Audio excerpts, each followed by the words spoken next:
Laid up with a fever so high I couldn't move, I asked my eldest son to bring me just a glass of water. I thought he would at least do this much, but what my eldest son brought me was a glass full of beer. Then he splashed that beer on me, who was in bed with a high fever. From the direction of the door, I heard a ha-ha laughter, and there she was, my son's wife, clapping and laughing. My eldest son was also laughing, holding the empty cup. I couldn't believe it. I was feverish and dazed, but that scene burned clearly into my eyes. "Clean the house by the time we get back, haha." I had tolerated Mark and his wife's selfishness up to now, but I couldn't stand it any longer. "Yes, I will clean it," I said, enduring the pain in my throat so that my son and his wife could hear. "My name is Helen. I'm a 73-year-old housewife. My husband, George, is 75 years old. Now that he's retired, he teaches calligraphy to children at a nearby community center. My husband, who has been practicing calligraphy since he was young, had always dreamed of opening a calligraphy class after he retired. I was happy to see him realize his dream and head to the community center with a smile every day. We have 2 sons. The younger son is married and has 2 elementary school-aged children. However, our 44-year-old eldest son was unmarried and living with us at home. He seems to be working part-time at a convenience store at night, but that's only about 4 days a week. He doesn't contribute any money to the household, and he's just living a lazy life. Both my husband and I have warned him several times, but our eldest son didn't listen. He's not gambling or in debt, and gradually my husband and I stopped warning him. Then one day, out of the blue, our eldest son suddenly said, "I got married," and brought his wife home. Without even greeting us, she barged in as if it was the most natural thing in the world, and from that day on, I had to prepare meals for her as well. I didn't mind preparing meals for my son's wife, but she didn't help at all, nor did she clean up after meals. She didn't even say thank you, and she even demanded a cup of coffee after dinner. My husband, unable to watch any longer, harshly warned our eldest son and his wife, who then stopped making unreasonable demands in front of my husband. However, when my husband wasn't around, she started making demands like, "Mother-in-law, please take this dress to the cleaners for me." I thought she was being too selfish, and when I warned her, my son took her side. "It's just something you can do on your way to shopping. Don't be so stingy," he would say. However, our son doesn't contribute a penny to the household.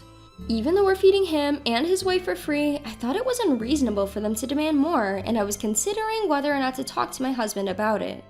However, not wanting to witness a parent-child quarrel, I decided to wait and see a little longer, and so I held back again today, and as per my daughter-in-law's request, I took her clothes to the cleaners. My husband and I usually visit our second son's family in Canada about twice a year.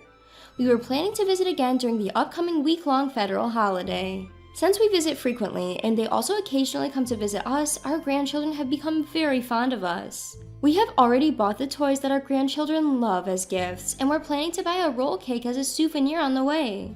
When we visit our second son's family, we often take the sleeper train rather than a plane, enjoying the scenery along the journey.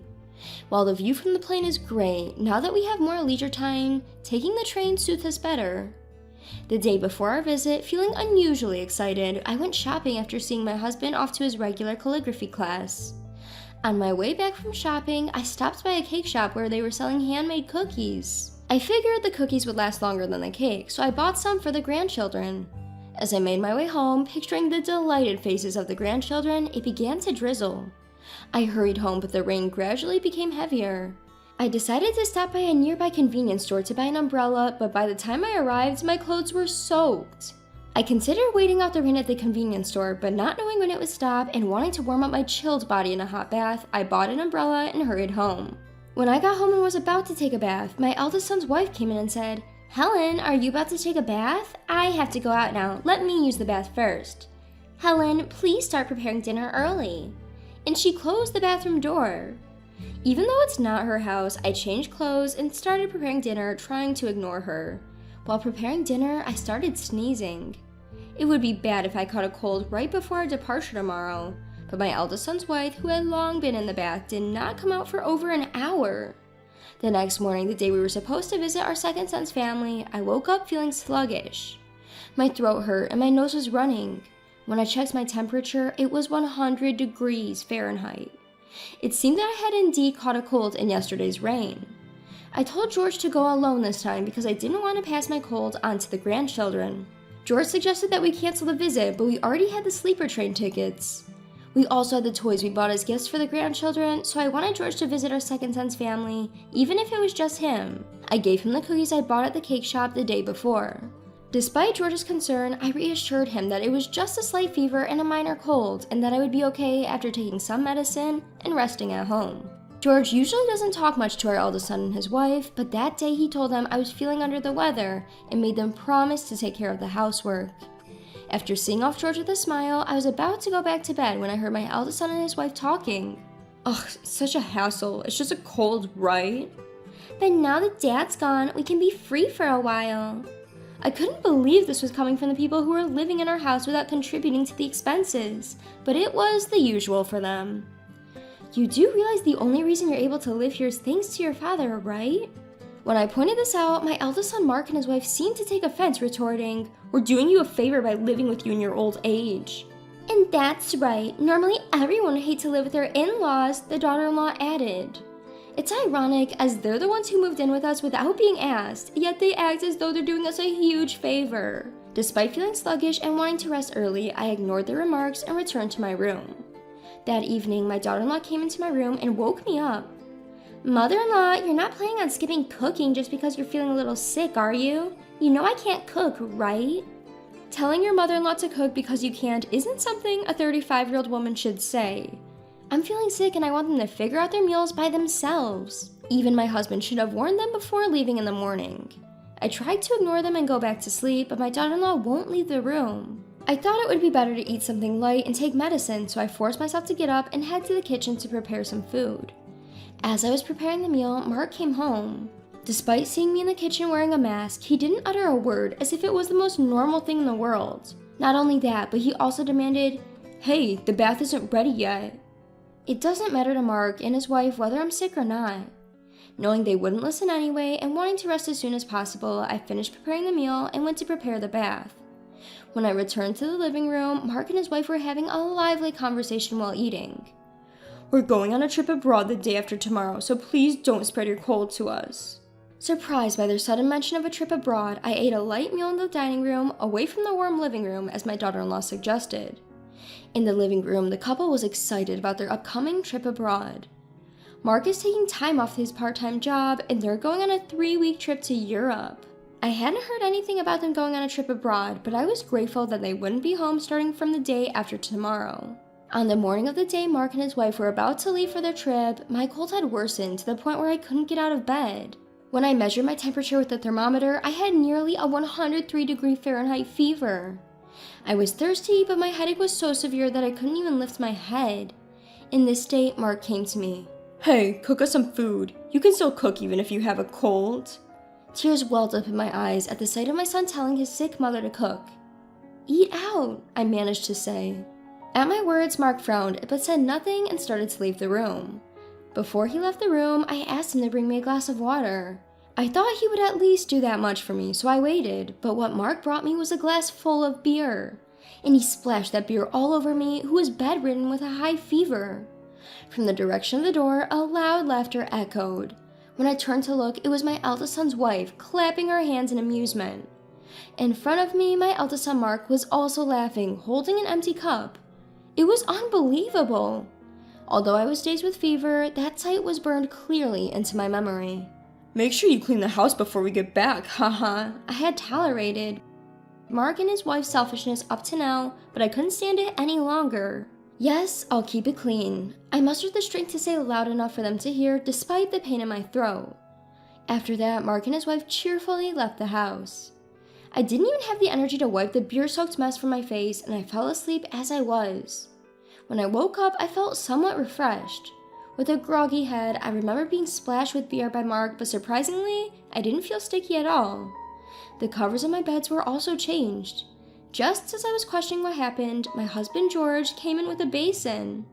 Seeing me sitting up, he placed his hand on my forehead and asked, "Are you okay?" "Why is George here? Wasn't he supposed to be with our second son's family?" I tried to ask but couldn't voice it out. Noticing my confusion, George began to explain. He had taken a sleeper train to visit our second son's family, but he was worried about me and decided to return early. He didn't trust Mark and his wife to take care of anyone. Our second son's family also suggested he should hurry back, so he flew home. When he arrived, he found me lying exhausted in bed with a strange smell of beer lingering around. He quickly cleaned my face with a damp towel, tidied up the area, and cared for me while I slept for a full day. When George asked me what had happened, I tried to explain, but my voice failed me. The memory of being splashed with beer by Mark brought tears to my eyes. Seeing this, George brought me some water and said, "Sorry, I shouldn't have asked you now. Just rest for now." He then went to prepare me some porridge.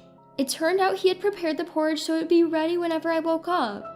The kindness of George brought tears to my eyes again. Thanks to George's care, I regained my energy in about 2 days. When I told George what had happened while he was gone, his face turned stern. "I can't stand it anymore." Yes, me too. 3 weeks passed since Mark and his wife left for their overseas trip. While I was enjoying peaceful days with George, my phone rang. It was a call from Mark. "Here it comes," I said, pressing the answer button. "What the hell? Why is our house gone?" "Well, didn't you say to clean the house? Haha." After I recovered from the cold, I told George everything about Mark and his wife's actions. How they forced a sick me to take care of things. How they threw beer on me who was bedridden with a high fever and went on an overseas trip themselves. After hearing my story, George muttered, "I can't stand it anymore." Until now, I had always been the one to calm George down, but after this incident, I didn't feel like pacifying him anymore, because I myself couldn't forgive them. Actually, my husband George and I had been secretly planning to build a new house without telling our eldest son and his wife. The house isn't finished yet, but we moved into a monthly rental apartment and sold our house in order to stun them with the news. We had been told that someone wanted to buy our land to build a shop, so the sale happened quickly. Originally, we had planned to keep the old house for our eldest son and his wife, but after the way they treated us, there's no need to consider them anymore. The place has already been turned into an empty lot, so they must have been shocked to find the house gone. The new house will be completed in about 2 weeks. A carpenter we know has allowed us to store our belongings and furniture there in advance, as we've explained the situation to him. We disposed of all of our eldest son's and his wife's belongings. When we told him this, our eldest son shouted, "Are you kidding me? I'll report you to the police." His wife was also yelling in the background. At that moment, my husband George took over the phone and I switched it to speaker mode. He said to our eldest son in a low voice, "Go ahead, tell the police. I'll tell them too. You guys threw beer at your sick mother and then went on a vacation abroad. You even forced her to do housework while she was sick. Who do you guys think is a bigger sinner, you guys or us for disposing of your things?" My husband's face as he spoke to our eldest son was like a villain's. "This has nothing to do with that. In selling the house, where are we supposed to live? Where are you guys even staying?" Our son yelled back. George replied, "That house was originally ours. It's our right to sell it. Plus, you're no longer our son. Don't contact us anymore." And then he hung up. 2 weeks later, we got a call saying that our new house was completed, so George and I headed over. The call was from the carpenter, a friend of George's. He's about 60 years old and the site supervisor. He showed us around the house, explaining the layout. We designed it as a single-story, accessible house, keeping our future retirement life in mind. It's an even more beautiful house than we imagined, and we can't wait to start living there. The furniture we had left in the living room had been moved by the carpenters. When I thanked them, they laughed and said, "No problem. George really helped us out back in the day, so this is nothing." And so the two of us, George and I, started living in our new house. The house was even more comfortable than we had imagined, and our life was peaceful without our eldest son and his wife around. However, about a month after we moved into the new house, our devilish eldest son and his wife showed up. Neither George nor I had told them our address, and our younger son Mark and his wife shouldn't have told them either, because we explained the situation. They probably hired a detective or something to find us. "Hey, it's not fair for you to sell the house, dispose of our stuff, and then move to such a nice place by yourselves. As your eldest son, I have the right to live here, don't I?" said our son, glaring at us with large bags in his hands. We had intended to cut off ties with them, but we were stunned to see our eldest son and his wife, who were clearly intent on moving in. Just then, George came from the back of the house. "What are you guys here for?" "To what end? After taking our living place, how dare you ask such a thing? From today, we're living here too." As they were about to step in, the front door opened. "Huh? Mark, what are you doing here?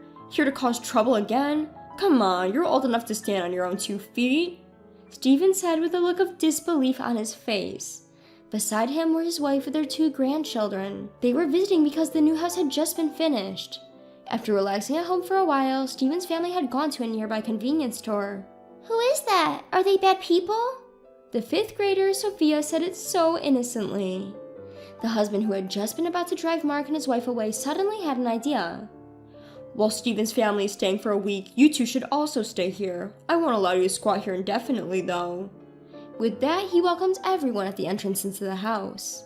The living room gathered, and the first to lounge on the sofa was Mark and his wife. Man, I'm beat, mother-in-law. Can I have some coffee? I'll take mine black. Steven's wife was taken aback by the casually made request of Mark and his wife. At this, the grandchildren rushed to Mark and his wife. Why can't you two do that yourselves when you're adults? Even I, a kid, can pour my own juice. The innocent comments of the grandchildren made Mark's wife uncomfortable, and she went to pour her own coffee. However, the grandchildren's why attack continued. Why can't you cook even though you're an adult woman? My mom can cook anything. Why don't you clean up after yourself? Both my dad and I always clean up the plates when we're done eating. Why can't you do that? My sister and I always do it ourselves. The grandchildren, perhaps due to good upbringing by Steven's wife, are responsible and often help her. Steven also doesn't just leave everything to his wife, and they work together. Therefore, it was probably perplexing for the grandchildren that Mark and his wife didn't do anything themselves. At first, Mark and his wife had retorted, but the why attacks didn't stop, and by the end of the week, they were both exhausted. Mark's wife in particular seemed to dislike being called auntie. Don't call me auntie, she told the grandchildren in earnest. But when they replied, why not? You're an auntie, aren't you? You're not young enough to be called sister. She was shocked. Even I and Steven, who were listening nearby, couldn't help but laugh. After Steven and his wife left, we sent Mark and his wife away. They were worn out by our children's incessant, "Why are you attacking us?" so we were able to drive them away without much resistance. However, a few months later, we received a message asking, "Can you lend us some money?" Up until now, they had been staying in our home, eating our food without paying a cent in rent or living expenses. Since Mark, our eldest son, was making enough money from his convenience store job to cover all expenses, it wasn't a problem at all. Now that they had been kicked out of the house, Mark and his wife were supposed to start paying for their own rent and living expenses. Yet they kept spending money as they used to, seemingly living off borrowed money without any savings to speak of. Their only income was Mark's salary from working at a convenience store 4 days a week. Mark's wife, it seemed, had no intention of working. Considering their situation, it was audacious, to say the least, for them to ask, "Can you lend us some money?" "We will never lend you money in the future, nor will we help you," we told them, and then blocked Mark's number. A few days later, while my husband and I were out, we received a call on my husband's phone from our home security company. There was an intruder in our house, and they sent us the video footage. It turned out that Mark and his wife were trying to sneak into our house through a window. It was pitiful that they were resorting to breaking into their parents' house to steal money because they were broke. At least they hadn't caused trouble for others, but that's not saying much. Mark and his wife were quickly apprehended by the security and were taken away by the police, who were called to the scene. They were released because they were family, but not before being harshly scolded. Since then, Mark and his wife stopped forcing their way into our house or trying to break in. We have both blocked their calls, so we never receive phone calls from them. According to Steven, our second son, he also received a request for money from Mark. Apparently, Mark had borrowed money from loan sharks and was now on the run because he couldn't pay it back. "You reap what you sow, pay back the money you borrowed yourself," Steven said, and blocked Mark's number as well. We don't know what happened to Mark and his wife after that, but we chose to forget about the people who would laugh as they poured beer over a sick person. With no involvement with Mark and his wife, my husband and I are enjoying our peaceful, everyday lives. My husband used to teach calligraphy classes at the nearby community center, but now he teaches at home in a room we designed for that purpose. When Steven and his family come to visit, the grandchildren and other children take calligraphy classes together, and they seem to be having a good time making friends. I am grateful for these peaceful days and am making the most of each day.